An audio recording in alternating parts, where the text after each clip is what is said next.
ఈ ఆగస్టులో అనేకమైన రిటైర్మెంట్లు ఉన్నాయి. జూలై 2వ వారంలో జాబ్ క్యాలెండర్ ఇవ్వడానికి తెలంగాణ రాష్ట్ర ప్రభుత్వం కసరత్తు చేస్తా ఉంది సోదరులారా. ఏ నిరుద్యోగులకైతే హామీలు ఇచ్చిందో ఆ హామీలను అమలు చేయడం కోసం చిత్తశుద్ధితో కాంగ్రెస్ పార్టీ ప్రభుత్వం ఆ ప్రతినిధిగా మీ అందరి ప్రతినిధిగా నేను ఉంటా, మీరు ఆశీర్వదిస్తే అని చెప్పి మీ అందరికి తెలియజేస్తా ఉన్నా. ఇక్కడ తెలంగాణ రాష్ట్రంలో ఉంటే కేసీఆర్ ఉండాలి, లేకపోతే వాళ్ళ కుటుంబం ఉండాలనే విధంగా వ్యవహరిస్తా ఉన్నారు. ఇంకా కేసీఆర్ కు బుద్ధి రాలే, ఇంకా నేను అధికారంలోనే ఉన్నా అనుకుంటుండు. ఇంకా అవే కుట్రలు, అవే కుతంత్రాలు.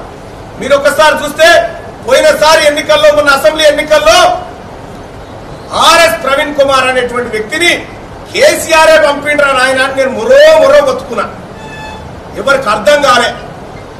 తీరా ఆయన టీఆర్ఎస్ పార్టీలో చేరినాక అర్థమైంది, అరే కరెక్టే. ఇవాళ ఇంకొక పర్సన్ తీసుకొని వచ్చింది ఎన్నిక కోసం. ఆయన ఈ కోచింగ్ సెంటర్లో పంట తిరుగుతూ ఉంటాడు.